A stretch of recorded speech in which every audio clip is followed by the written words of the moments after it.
And welcome in, Late Kick is live. It is Tuesday night, October 18th, the year of our Lord 2022, brought to you proudly and as always by Academy Sports and Outdoors. I see it. You see it.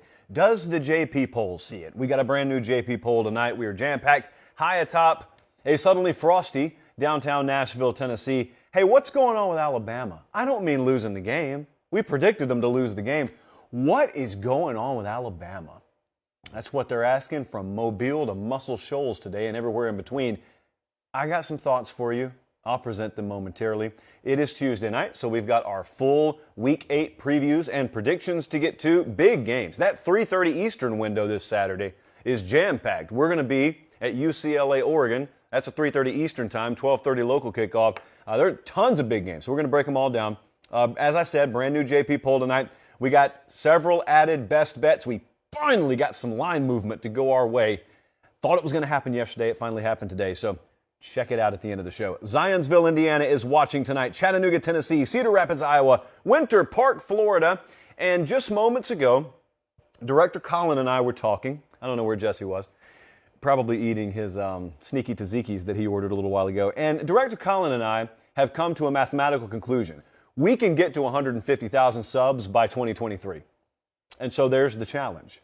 You want to keep this show free? Not that we're in immediate danger of having to pay for it or anything, but you want to keep things free? You want to keep things humming along like we're able to have them hum along right here? All you have to do is subscribe. That's it. Because I got news for you. Little secret, little trick of the trade. Management's in town right now, and they're very, very impressed by that sort of thing. So I don't want to tell you how to live your life except this one time. Just subscribe to the channel and like the videos. That's it. It's free. I had a guy the other day tell me he hadn't subscribed yet because he did not think that there was anything you could subscribe to in life that didn't cost money. He's kind of right, except for this. It costs no money. Nothing else happens. There is no string attached. So the other thing I need from you as we get into tonight's show is, what do you want if you reach that? Because I've already given you one reward, well, several of them, and so we gotta get there by January 1st, preferably sooner there. And we got to come up with a reward. So I'm going to leave that to you. We got some time to decide amongst ourselves. There you go. There's the challenge. We normally just start with previews on Tuesday night. I got to go somewhere else tonight. I'm going to put out a question here. It's kind of rhetorical. There could be several answers. Colin, here's your endpoint. What is happening with Alabama? Most recently, you probably saw them lose to Tennessee. That was not a shock around here. We predicted them to lose. I told you going into the game, I thought Bama was going to lose. Then I thought that they were going to regroup, and I thought that they would eventually end up winning the SEC championship. And all of that's obviously still on the table. But I've got some sound. We're going to wait a few minutes to play it. But I think most Alabama fans have heard it. I don't know if the rest of the country has heard it. It is stunning to me, some of the stuff that's being said. Not by fans. I mean the head coach at Alabama and some players on that team about last week's game. So we'll get to that in a second. Here's what I'm not going to traffic in tonight. I'm not going to do the whole cast an indictment on a team or a program based on one game. I'm not doing the Bama's done thing. I'm not doing that, only because I need to remind you, many of you, hundreds of thousands of people who now watch or listen to this show are kind of new, so you don't know some of the analogies I've used in the past. One of the classics, paper pop worthy metaphors from Meemaw back in the day was you need to respond at the speed of honey, not at the speed of water. And that's the same way you need to really cast judgment on these programs. You cannot tell over the span of one game what the fate of a program is going to be and the trajectory of a program is. It just doesn't work that way. Meemaw always said, you turn that plate sideways. Look at how fast the drop of water falls off. You don't want to be the drop of water. That just makes you look like an idiot down the road. You want to be the drop of honey. It's still headed south. It's just headed south a lot slower. So in other words, if you see several results piled on top of each other that indicate the same thing, it's like this huge, bright, blinking red caution light, then you can start to be concerned. Not one game. So I'm not in that camp. I know a lot of people are, and I know that it gets a lot of attention, and we could traffic in that. You haven't seen clickbait until you see me go clickbait. I could go clickbait on this. We're not doing that. But what I am going to do is be pretty fair about this. And so I just want to ask you guys, if let's say the worst were happening at Alabama, okay? So let's just entertain the madness out there for a couple of seconds. If the absolute worst were happening, let's just say everything about that program had been lost. I'm talking about 100% of the mojo. It would kind of be equivalent to what a commercial airliner at 35,000 feet would do, going about 550 miles an hour ground speed, if both engines failed. What happens to a plane at 35K if both engines fail? Does it just go, does it fall straight down to the ground? Of course it doesn't, because the speed it's built up and the altitude it's built up determines that it's going to glide for a long time, and that's even if everything has failed.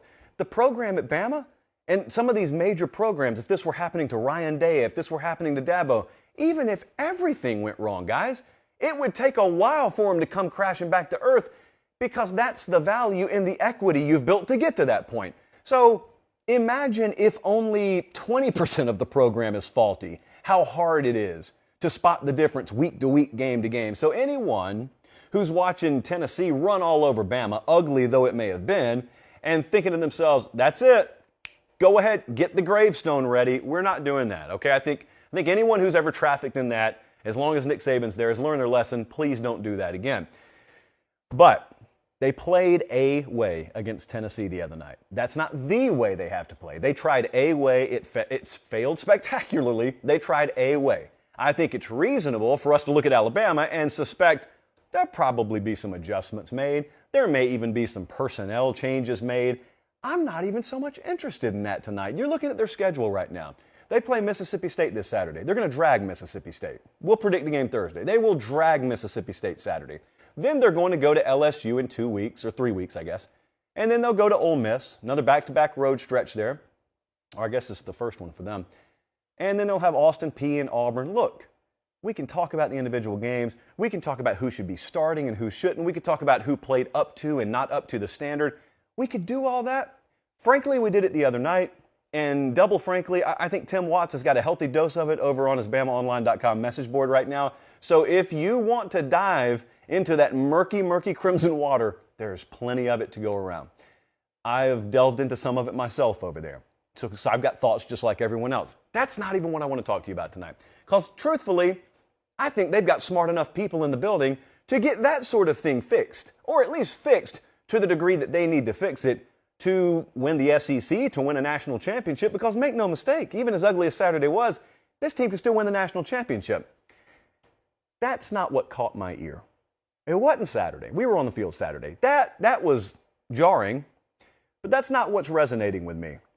I got 2 pieces of audio I want you to listen to. The first one is yesterday in Tuscaloosa. It's the usual Monday media availability, and I'm going to play you 2 of them. The first one is Alabama head coach Nick Saban on what he thought may have contributed to Saturday's breakdown. Take a listen. You know, you want to have great energy and you want to be loose. I thought we were tight, especially starting the game. Coming out of the locker room, our players always chant. They weren't chanting. I said, why aren't you guys chanting? What's up with that? No chanting. No chanting there. I was in the tunnel. I can confirm that. No chanting. Does that mean anything necessarily? No. In fact, if you weren't around that team for a long time, you wouldn't even know the difference. I've been around Bama for quite a while. I was around those teams in the early to mid 2000s or 20 teens, and I've been around this one. Yeah, I've noticed that difference. Again, maybe each team has its own unique DNA and whatnot, but it has been noticeable. I'm not the only one who's picked up on it. Now I want you to listen to Will Anderson, same place yesterday, talking about the same thing. Go. You remember about that moment, and do you feel like it was tight? Yeah, most definitely. I think we probably just had a lot of anxiety. We didn't have the same intensity that, we had a couple of weeks ago. We most definitely needed that to carry over to this game, but just the intensity was just not where it needed to be. You know why that? Probably just, like I said, just having a little anxiety for the game, big road game. This is the top program in America for the past decade and a half. Some of you aren't even that old. They've been on top of the mountain as a program for the past decade and a half plus. We're talking about lack of requisite intensity. We're talking about lack of requisite focus. We're talking about competitive anxiety. Alabama is admitting to you they're suffering from the sort of thing they used to make other teams suffer from when they knew they were about to play them or after they just played them. I've been around that team for a long time. I was around some of those teams in the 20-teens, the Ashawn Robinson teams, the Jaron Reed teams, Jonathan Allen, Minka Fitzpatrick, Ashawn Robinson. Those were the kind of squads where, I kid you not, I'm in Athens, Georgia one afternoon, and they're up 38-3. They give up a long touchdown run in what you and I would call garbage time, and they're fighting each other on the sideline. I'm out in Glendale, Arizona. They are winning the national championship. The game has ended. Confetti is falling down. Jonathan Allen is back and forth with teammates. Why? Not because they didn't win. They just didn't play the way they wanted to. The season's over, guys. He's going after teammates because they just didn't play at a high enough standard. I have watched on multiple occasions, you're talking about competitive anxiety before a game. I used to watch Tony Brown come out of the tunnel shirtless in track pants and just waltz through the opposing team's warm-up cadences. Didn't care. Not an ounce of anxiety to be found anywhere in that locker room. And so if you think that you're pissed off as an Alabama fan, or if you think you're dumbfounded like me watching that from a distance, imagine former players listening to that garbage. That's excuse making. It's all it is. Whether it's true or not, it's excuse making because you and I both know if Tennessee misses that field goal or Bama makes a field goal and they win, we're not hearing any of that following Monday. This is so foreign to me to hear from Alabama. I've heard it either on the record or behind the scenes from other teams that used to have to play Bama because that's the kind of stuff they used to strike into you. Not anymore, apparently. And so you see what I'm talking about a little bit when you're questioning play calling or you're questioning designs and schemes, they can adjust all that. If you don't have, like in here, if you don't have what you need intensity-wise, if you're anxious competitively, no amount of adjustments is going to matter. They'll get beat again, or when they go up against Tennessee or Georgia, they'll get beat. And this team, which I think collectively, just on paper, has the chance to be one of the best Nick Saban's ever had, will underachieve. And you'll be left asking why in January, and yet I think they just admitted to you what the why would be. But I say all that, and I'm telling you, they could still win the national championship. So this is kind of me, when I look at potentially great teams, I want them to be great. I want Ohio State to be that way this year. Like I look at the ones that I know are capable, and there are only a few of them. Bama's one of them. And I remember last year being in Indianapolis and watching them come this close in a year where I thought they had no business playing for a title, and they still almost accidentally tripped into a national title. And I found myself saying, good for that team, but next year, that'll be the year for them. Well, we're in next year. And so far, through 6 weeks, I got folks not chanting. I got folks not ready to take the field. I mean, can you imagine going into that environment Saturday night and then walking out of it afterwards and saying, my intensity wasn't there. That was the most charged environment I've ever been in. The numbers came out today. That game peaked at 17 million viewers. It was the most watched college football game of the year by a wide margin. And I got potential top 5 draft picks telling me, just a little anxious. Probably collectively the mind just wasn't there the way it needed to be. I got no time for that. No time. That's horrible. I would honestly, I appreciate honesty. I would rather just not have heard that. I'll tell you what I do love hearing though. Our friends at Academy Sports and Outdoors, look at that. They've gone double box on us tonight. We got them on 2 screens instead of just one. And I'm going to take that to mean that they endorse what we're doing on the show. It couldn't just be Colin punched it on another box. It has to be that Academy has something to do with that. Academy Sports and Outdoors, I always kind of say your one-stop shop for everything sporting goods wise and otherwise, but some of you have started to chime in almost to the degree that I think maybe we'll start once a week just screenshotting some of your emails. They're unsolicited. You guys who listen to the show all the time, you know, I don't necessarily beg you to send those emails in.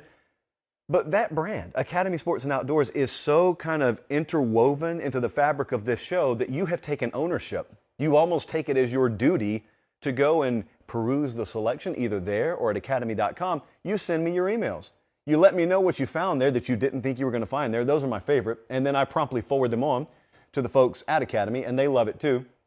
And even though you guys don't know it, some of your emails end up in some of their quarterly earnings reports, and I don't even think I'm supposed to tell you that, but look, they love it, and I love it, and everyone loves it. So thank you to Academy Sports and Outdoors. They're the reason why you're not having to pay anything for this show, and why these lights are on, and why, we can afford not only Chalai of Supremacy, but this mysterious orange liquid in the Chalai. We couldn't afford that before, could we, Jesse? Colin? No, absolutely not. It was Capri Sun, ramen noodles, or bust around here. Thank you to Academy Sports and Outdoors. And if you can't get there in person, as I said, academy.com. Okay, we got such a big week here, and I want to make sure that I do something. Hey, Colin, just yell in my ear. Am I supposed to do UCLA and Oregon right now? Yeah, it's time for that. It's time for the preview. Pac-12 Pate, as you know, is tattooed on my lower back. It's been my moniker since as long as I can remember. I was a little youth walking around West Central Georgia, and everyone else was SEC, but not Pac-12 Pate here. We are headed. The Every Given Saturday tour is headed to UCLA, Oregon. Apparently, Jesse thought we were driving, and good for him. It's a very novice approach to the Every Given Saturday tour. No, we'll fly out to Portland later this week, but we are looking very much forward, and then we'll drive down to Eugene, of course, to the Every Given Saturday tour, first time ever at Autzen Stadium. This is a 3:30 Eastern time kickoff on Fox. It is obviously 12:30 local time. Why is that good? Because it allows us to catch a red-eye back and be in Nashville the next morning. This is the first top 10 matchup in Autzen Stadium since when? When would you guess is the last top 10 game that's been in that stadium? I thought like 2011, so it's more recent than that. It was 2014. Chip Kelly, he's been back before, but he's playing in Autzen Stadium. That is noteworthy. UCLA versus top 10 teams on the road under Chip Kelly. Not a huge sample size. They're 0-2, but the average margin of defeat has been 37 points per game. So let's move over that, because if you like UCLA, that's not fun to hear. One cannot help but pull up the trusty eye, Josh, and I've got the fancy paid weather apps, but you could just go to the basics, the casual apps, if you will, and you see it's probably going to pour this weekend.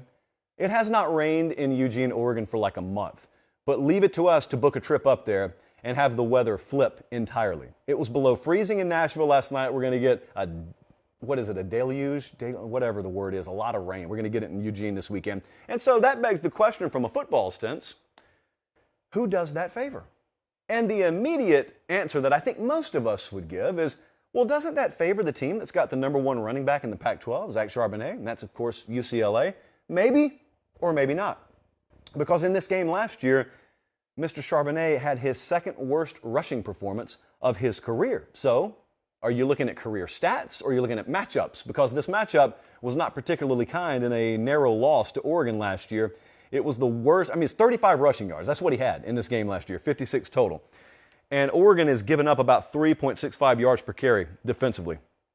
So, not terrible rushing statistics for the Ducks. Now, Oregon, and the reason why I'm looking at this thing as kind of a wash, no pun intended, if weather is a factor, and I think it may be, Oregon runs the ball just fine. Oregon's got the fourth best yards per carry in FBS. They just don't do it with one individual person. But the real question for me is whether their pass defense can hold up. If it is within reason, conditions-wise, to be able to throw the ball, Oregon pass defense, man, look, you can try and dismiss these numbers all you want to, but they're real. Like, they are written from Stats and Info right here on this piece of paper in front of me. Stetson Bennett looked like Joe Montana against them in week 1. 80% completion, 368 yards through the air, okay? Cam Ward with Washington State threw for 375, 77% completion percentage. Now, Dorian Thompson-Robinson is a 74.8% completion percentage guy this year. So you're seeing it on the screen right now. If they give up that kind of day, it's a long afternoon. That just means you got to outscore them. But on the other side, you see Bo Nix over there. He's at 70% himself. Do we get good Bo? Do we get bad Bo? Do we get big game Bo? So I don't think he's done it enough on the big stage to warrant that nickname. But he could. Take it from someone who followed him in high school. He could, absolutely. Clearly the biggest factor, given, number one, the matchup, and number two, potential weather conditions, is quarterback mobility. Both of these teams have it. I want you to listen to these two numbers because this is what will decide this game. Bo Nix, average yards per carry is at 8.3. Past 2 games, it's been over 15. In October, here's a producer Jesse special. He walks in, anytime he's smiling, he walks in with a stat. He said, hey, that yards per carry for Nix is good, but 15.1 in October. So take it to the bank. Something about jack-o'-lanterns being on the front porch every block. really makes Bo Nix move a little bit faster. But DTR is at 5.5 yards per carry too. So both of those guys can extend plays, they can improvise, they can move the pocket, and when all else breaks down, they can go get you a first down. That stuff is so hard to predict. All you can go on are these numbers, but that in reality is probably going to decide this game. Let's take a look at what the model thinks. Let's take a look at the Vegas number. If you're listening on podcast, at the time we are recording this, the number is Oregon -6. And that totals all the way almost up to 70. The model is sort of in line with Vegas. We've got it one notch higher. We've got it Oregon -7. And I got to be real with you. I think UCLA has it in them to keep this very close. I do expect Oregon to get the win here. But if you made me against the spread make a selection, and we do because that's what a prediction is, I would take UCLA in the points. So I think it's going to be razor tight, one possession game. I think Oregon's going to win. If I had to go straight up, if I had to go against the number, I would take UCLA. A reminder, right now, the odds to win the Pac-12 championship. Oregon is the favorite at +160, and guess who's right behind them at +190? That would be the Bruins. Essentially what that is this game. And you got a little bit fatter juice on UCLA because they're the road team, but that's essentially what Vegas is telling you. This game will definitively determine the favorite in the Pac-12, and of course, you just saw USC and Utah play last week. They're 3-4 right now. So USC is off this week, as is Utah. So we'll see how these odds look come Sunday. Speaking of all those teams, they are about to be featured in the JP poll. I appreciate you guys being tuned in live. If you are, remember to like the video and remember to subscribe to the channel. I see Jason Hughes in here. I probably shouldn't have used last name, but he does. Jason's hating on me, but it's warranted. Rarely do I say this, but I encourage this kind of criticism.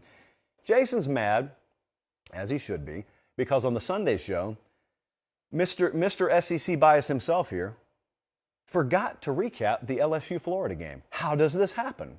Well, our buddy Van Lathan from The Ringer called me out initially on Twitter, and I told him, look, there's an excuse, and it involves papers being stuck together. As you see, I just flip through these papers, and sometimes I'm paying a little more attention. Maybe I had anxiety, who knows, but the LSU-Florida paper kind of got shoved over in the stack without getting addressed, and that was what happened to the LSU-Florida segment. Now listen, I am not going to do it on Tuesday because it's like 96 hours dated now. What I will do is I will prominently feature LSU in just a few minutes because they're playing Ole Miss this week at home. Could be the sneaky best game of the weekend. The line is 1.5. It's the SEC on CBS Game of the Week. Blah, blah, blah. I've basically read all the copy now that legal gave me to read. We'll get to it. And sincerely, I apologize. Although, to be clear, it's not just my fault. Okay, let's go with the JP poll this week. JP poll Week 8 edition. These are not rankings. These are power ratings. And let me stress this week, knowing what I'm about to show you, if these were rankings, if this was my AP ballot, it would look much different than this. Much different. But it doesn't. Because these are power ratings, and all that matters on a neutral field tomorrow, friends, is who the model would favor over who. That is the order that these teams are listed in. So let's start 25 to 21. We have a situation here. Purdue's back in the ratings. They weren't last week. Wake is there. Texas A&M is there, and they were off. How in the world did they move up, JP? Well, they moved up, not because they did anything, but the numbers moved around, and either some teams dropped below them, or just because you don't play doesn't mean your stat profile and your data profile doesn't change, because other teams you've played did something last week, and that indirectly impacts your data profile. It's really boring to talk about. Oregon State, they're at 22, and Florida State is only down 1. Now, let me explain Florida State to you right quick, because this is where really quickly you learn the difference between a power rating and a ranking. Florida State was at 20 last week, and they lost to Clemson, right? So certainly you would see them bump down in the AP rankings. But here's the thing. We had them at 20, not 5. We had them at 20, and they lost by pretty much the margin we thought they would lose by. That means they were exactly the team we thought they were. So we have no reason to move them. We had them pegged exactly right.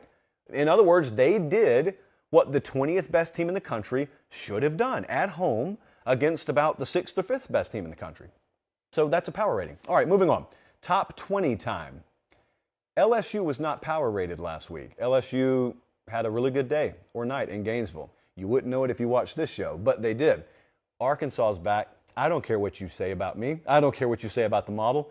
It likes Arkansas. Arkansas went up in those mountains, and they got a win against Brigham Young, formerly known as BYU on this show. So Arkansas is back in the power ratings. And again, I apologize to no one. And hold on a second.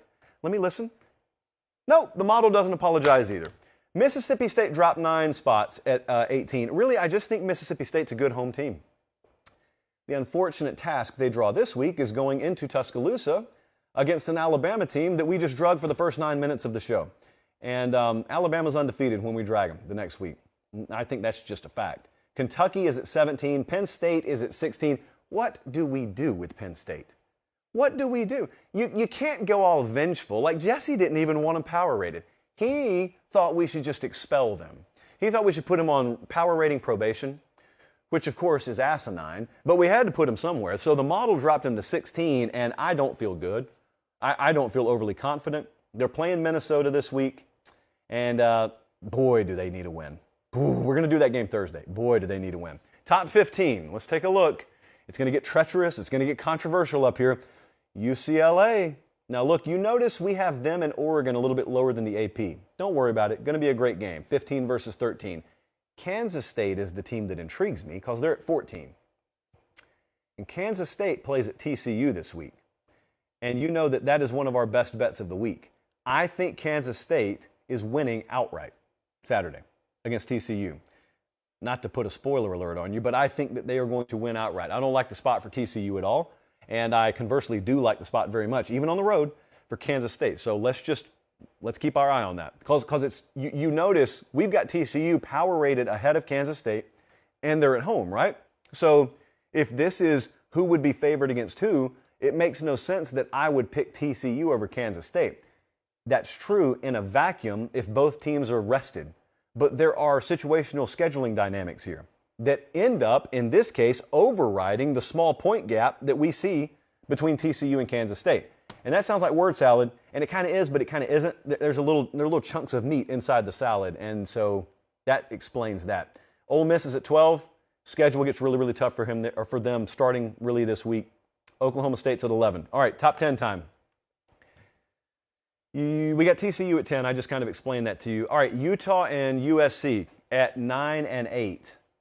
USC tomorrow would probably, according to the model, be like a 3/4 of a point favorite over Utah. So it essentially has them as the same team. Clearly, in the rankings world, you would have reason maybe to put Utah ahead of USC, even though it's still 2 losses versus 1 loss. We don't care about any of that. Model only cares about who it would favor. And there is certainly nothing that a 1-point loss in their building does to prove that that team should be power rated ahead of you. That's not the way power ratings work. I'm also not advocating for this to be the way the playoff is selected, so you can save that. Texas dropped 3 spots at 7. You know, Texas, there were a couple of opportunities for them to just lose to Iowa State, and whether they lost or not, the model sees the performance, and it says, all right, let's back off of them just a little bit. They go to Oklahoma State this weekend. That is a really, really big game. And Clemson is at 6. I think that they dropped, not because they dropped. In fact, I think Clemson's power rating number went up a little bit. It's just that someone else's went up a little bit more. Let's take a look at the top 5. We got Tennessee at 5. We haven't really had to adjust Tennessee and Michigan a whole lot because, as you know, as recently as 3 weeks ago, we were getting made fun of for having Tennessee and Michigan up inside the top 10 and up inside the top 7. The model knew. Don't know what to tell you. The model knew, and now everyone does. So Tennessee's at 5. I should have gotten you the number. It would favor Michigan slightly against Tennessee on a neutral field today. All right, here is the adjusted 3 through 1. We got Bama at 3 now. They dropped another spot. Georgia's at 2. Ohio State's at 1. Currently, the model would put Ohio State -4 versus Alabama, neutral field. It would be Ohio State -2 versus Georgia, neutral field. Georgia favored by 2 against Alabama right now. Here's the interesting part. In some of the futures markets, you can already bet Michigan at Ohio State. And the number is Ohio State -10.5. Our numbers have Ohio State 10 points better than Michigan on a neutral field, which means with the game in Columbus, our model would make it more like Ohio State -13 or so. Truthfully, I think that number's too big. I don't think the gap between those two teams is that large. but the model disagrees. And I don't have to agree with the model. It's kind of like a marriage. You don't have to agree on everything, but we are, the model and I, we are equally yoked where it counts the most. Okay? And that is power ratings forever over rankings. There's the top 10 of Week 8. Alabama, the lowest point they've been all year, at number 3. Tennessee, the highest point they've been all year, at 5. Very, very simply, for anyone who asks, and you may be new to this, I'm sarcastic about it, but you may be new to this whole concept. How could you have Bama behind, or how could you have Bama ahead of Tennessee? They just lost to them. They went into Knoxville. They were favored by 9 points, I think, at kickoff, right? In Knoxville, okay? So that would be up around 12 or 13 on a neutral field. That result does not shave 13 points of value off of those two teams, respectively. So if they were to play neutral field tomorrow, I know this comes as a shock to you guys, Bama would still be over a touchdown favorite, even with the most radical of adjustments. Now, you'd probably bet Tennessee, and that's your prerogative. We're not even predicting winners. We're just predicting what numbers would be. That's it. So that's how they're still power rated above Tennessee. Okay, let's get back to predicting some games, please. Let's take a sip out of the chalice first. It's really good. I mean, I badly, badly wish that this company, not the glass company, this beverage company would sponsor us. So I would love to give them shout outs. A huge, look at this. If this is your company, and by the liquid, just by the liquid you can tell, jump on this. Don't let this opportunity pass you by. Ole Miss at LSU, Saturday, 3:30 Eastern Time. It is the SEC on CBS game of the week. There is a rumor floating around. I want to dispel it tonight because we don't like rumors around here. Unless it's the 1977 classic album from Fleetwood Mac. Aside from Oh Daddy, it's a terrible song. The rest of them on there are pretty much bangers. The SEC West, contrary to those rumors, not decided yet. Did you know that Ole Miss has no losses? Did you know that LSU only has one conference loss? Did you know that if really either of these teams won this weekend and then ended up beating Alabama, they would have the leg up on Bama? Did any of you know that? No? Yes? Well, there you go. So it's not just this foregone conclusion that Bama's going to skate their way to Atlanta. They still have obstacles, including both of these teams. But that's for another day. They're playing each other this Saturday. Ole Miss, they won last year, 31-17, but they have lost half a dozen in a row in Baton Rouge, and they didn't throw them the dreaded 11 a.m. kickoff. This is mid-afternoon. They'll be good. They'll be ready to go. It's been a light schedule for Ole Miss so far. Now, that's not an indictment on a team. That's just what it is. It's their schedule. You can only play who's on your schedule, but we've known for a while that the back half is brutal for Ole Miss. In fact, unprecedented. Colin, can you already throw up Ole Miss's schedule? They've played Troy, Central Arkansas, Georgia Tech, Tulsa, Kentucky, Vanderbilt, and Auburn. Okay? And now they've got at LSU, at Texas A&M, Bama, at Arkansas, Mississippi State. So they've got it to do, and this is going to be a really, really tough stretch here. They start by going on the road to LSU. Their two road games so far were Georgia Tech and Vandy. So certainly they've not dealt with the road factor they're about to deal with, and more importantly, Jackson Dart has not dealt with the road factor that he will deal with here. We're over halfway through the season, as you can see there, or as you heard if you're listening on podcast, and I still get the distinct impression a lot of the college football public, maybe the casual public, I'll just call them the college football public, I get the sense that some people are unaware of what Ole Miss is, or maybe whomst Ole Miss is. There are people out there who see them putting up big numbers on the scoreboard, and they still think to themselves, there goes Lane, airing it out.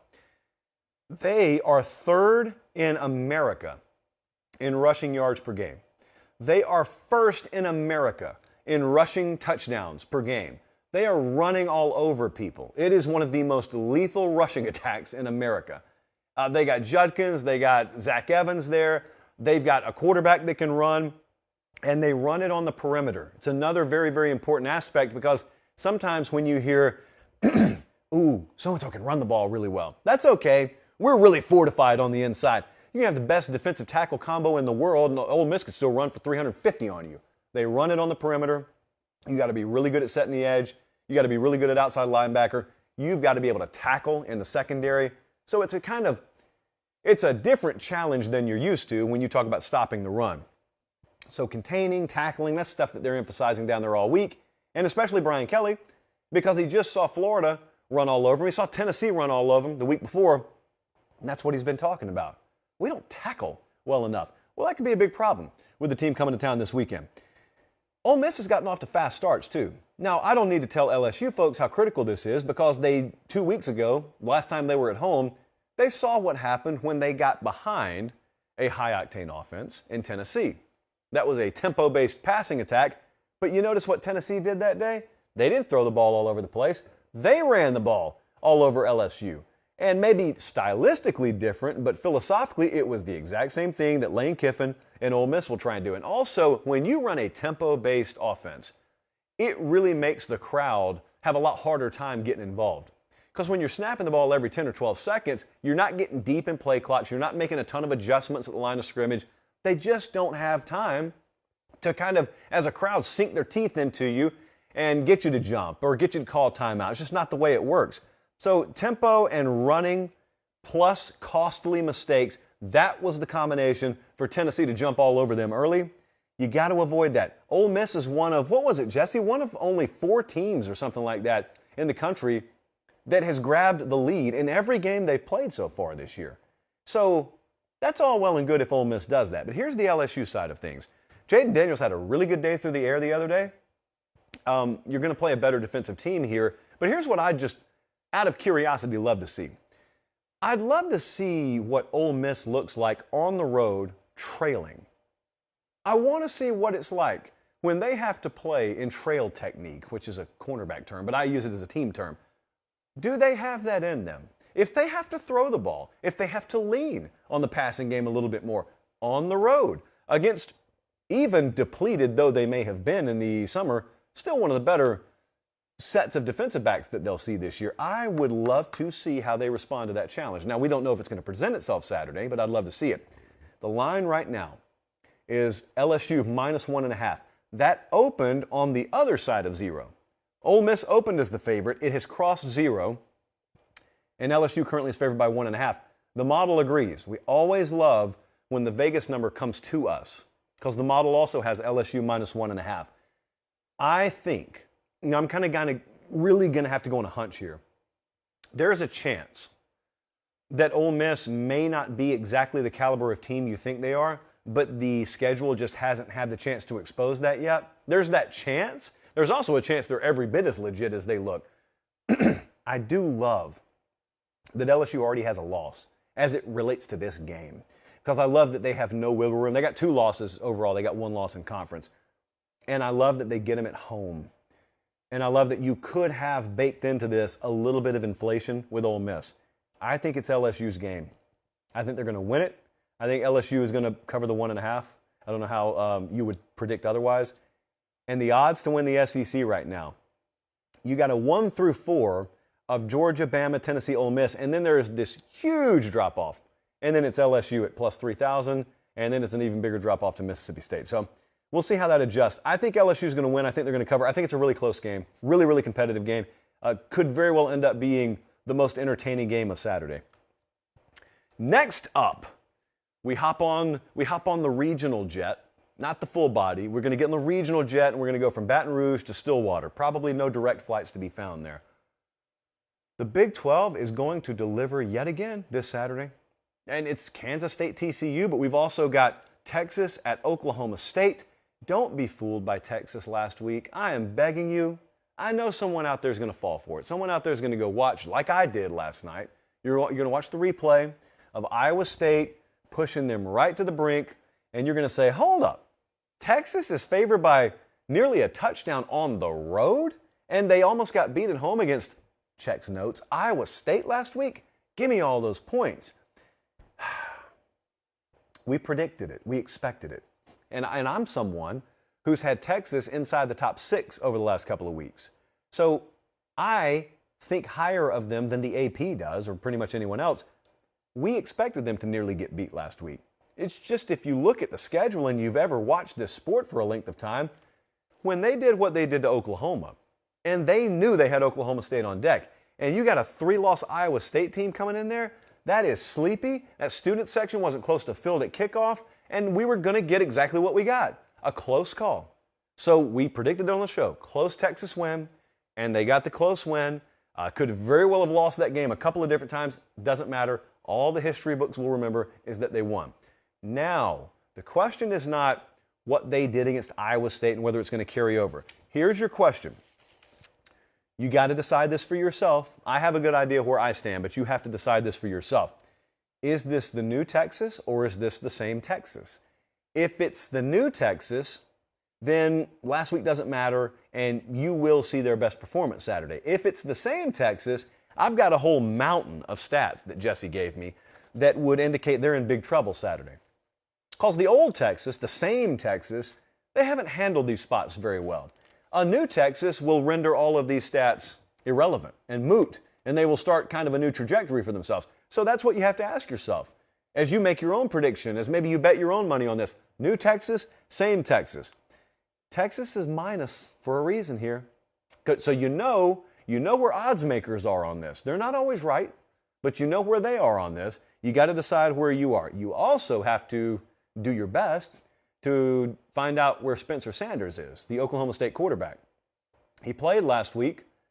That's only half the story. You know, he had a bum shoulder. He didn't get to practice all week. And as a result, he turned in the worst statistical performance of his career. It was by 10 miles the lowest completion percentage of his career. And the info is sketchy at best right now as to whether he's going to play.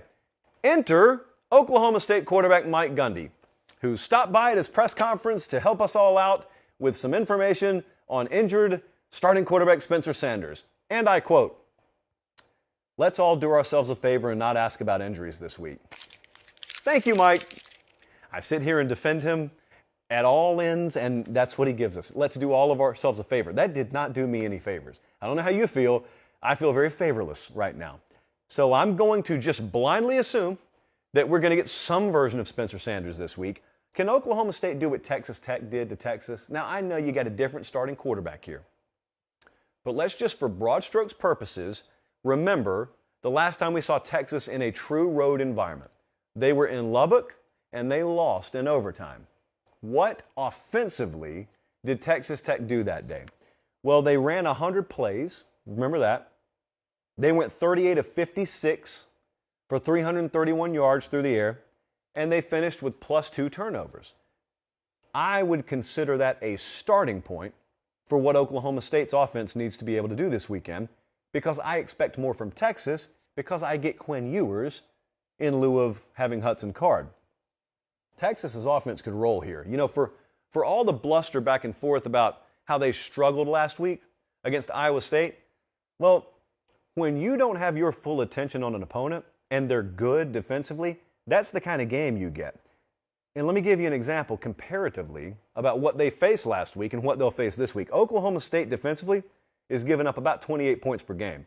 Iowa State's at 15. Oklahoma State is giving up 301 yards, pass yards per game this year. 301 through the air. Iowa State's at 184. That's a legit defense they played last week.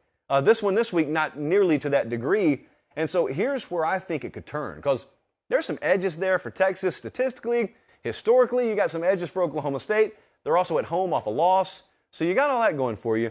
But if you split this game into thirds, which wise men do, the whole special teams dynamic for Oklahoma State, I would like you to pay attention to. They are the only team in the country with a kickoff return and a punt return for a touchdown this year. They've been really good. And if they can trade points, they haven't missed a field goal this year. They haven't missed an extra point this year.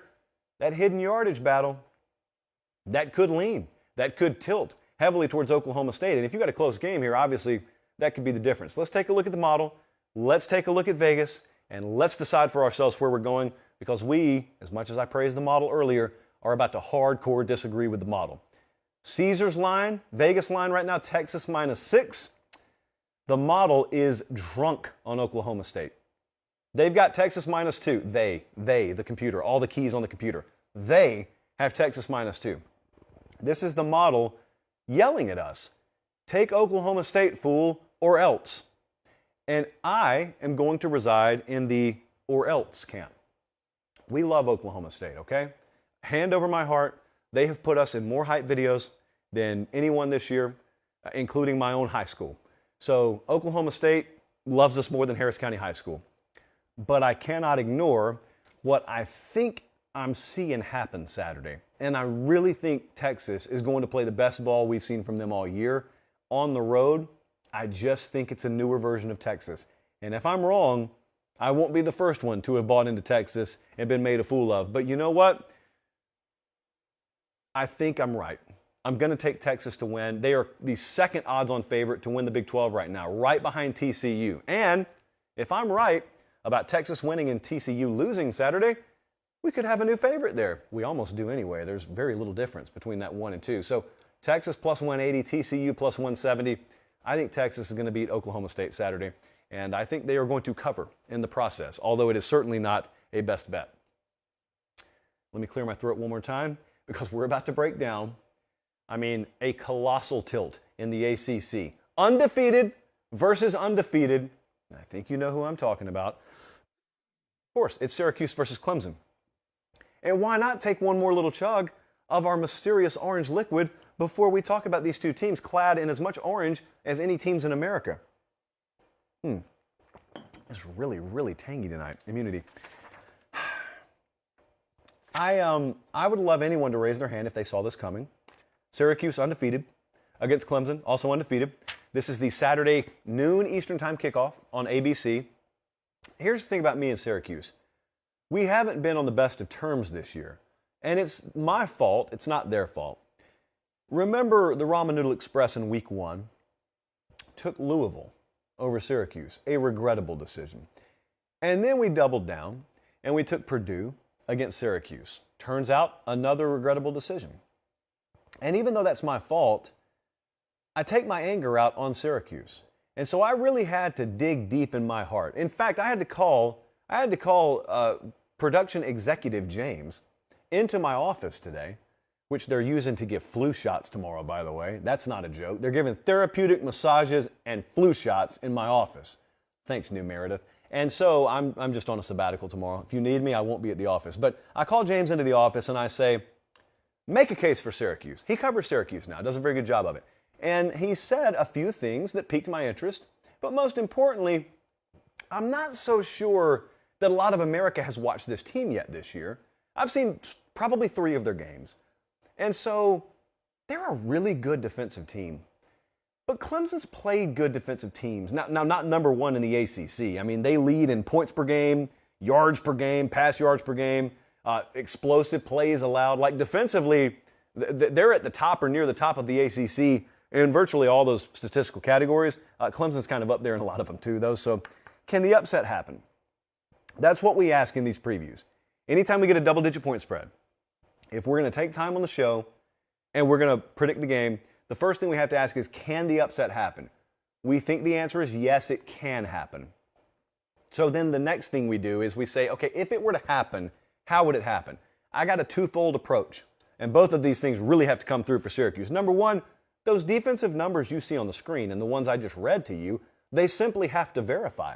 That stuff has to be on display Saturday, and you have to really grind Clemson offensively to a halt. You need this game played in the teens or maybe the low 20s, and that's your first shot. The second thing is their offensive line has to be able to force enough stalemates. They just have to buy enough time, especially if they get some short fields. They have to buy enough time to do enough through the air because they're good enough through the air. But if they don't, if they're working standard length of field and Clemson starts to do to them what they do to everyone, which is wreck an offensive front, then it's not going to be a good night. And I'll show you in just a few minutes, I'll show you what the model thinks. But Syracuse has played one true road game. I think it was UConn. So this is a different world now. And in the preseason, you would have looked at this game on the schedule and you would have said, ooh, Clemson's coming off Wake Forest and NC State and Boston College on the road and FSU on the road. And Syracuse, maybe, just maybe, Dino Babers can catch them sleeping. Well, no, because Syracuse is undefeated. So they're not sneaking up on anyone. This is a national, well, all of them are nationally televised, but this is a national attention game. And so you're going to get the full force of Clemson. Let's look at the schedule here. Because after this, Clemson's got a bye, and then they go to Notre Dame. They got Louisville. They got Miami, which I think will be a much improved Miami team when they play them, and South Carolina. So let's take a look what the model thinks. Vegas number as of tonight. It's Tuesday night. We're live. Thank you for watching. Clemson is minus 13.5. The model's just higher on Clemson, and I am too. I'd be happy to be proven wrong. Well, that sounds homerish. And we all know kids like me who grow up in rural Georgia have a strange affinity for Syracuse athletics. I don't know what it is about us, but you know how we roll down there. We're going to take Clemson to win. We're going to take Clemson to cover. And after that, we'll get to a very, very much needed rest period before they enter the back half of that schedule. Right now, the Tigers an overwhelming favorite to win the ACC. They are minus 450 favorites. North Carolina, and then Syracuse, and then Miami. I have got, by the looks of things, 2 more best bets to add on to the Ramen Noodle Express. And they're going to go on top of a game that we gave out the other day that's already moved. I appreciate you guys being tuned in, by the way. If you are and have not liked the video, go ahead and get us up over 1,000 likes. And I'll remind you of our challenge one more time in just a second. So Kansas State at +5. I gave them out the other night. It's the best bet we have of the week. That does not mean bet more on that game. Bet all of them equally, please. But I love Kansas State. I will be on them money line as well for a unit, but that's not part of this. We just like them +5 for these purposes. You notice what that line did? Coming down to a field goal? Yeah, it's situationally, it's not a good spot for TCU. So we like Kansas State. Fresno State, minus 13. Back-to-back weeks, we're riding Fresno State. Here are the 2 new games. I got to be real with you. The model's feeling Miami.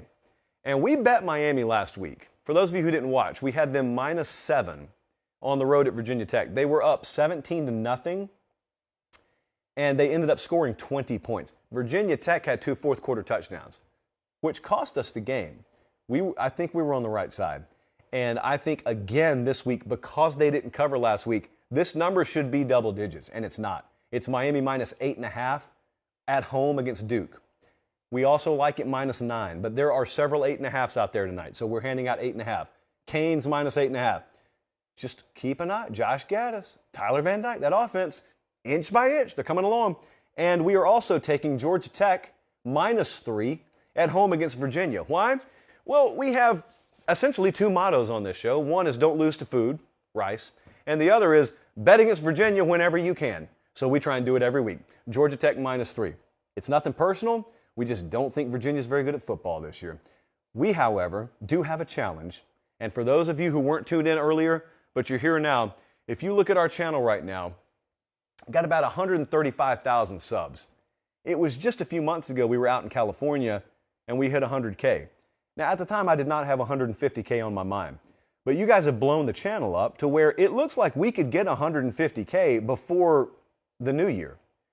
And so that's the challenge. 150,000 subscribers on this channel before the new year. We are trending towards that. We need to maybe scale a little bit harder, but we picked up 17,000 last month. So I think we can get there. And if we do, here's order number 2 for you. Within reason, you have to decide what the reward is, because we're all about rewarding you guys when you do something that makes us look really good in front of management. And a reminder, if you take Peepaw's phone or Meemaw's phone and you subscribe, nothing happens. That's it. You subscribe, that's it. They don't get mail. They don't get calls. You don't have to pay $19.99 every other month. That's not the way it works. So appreciate you guys in advance, because I know we'll get that done.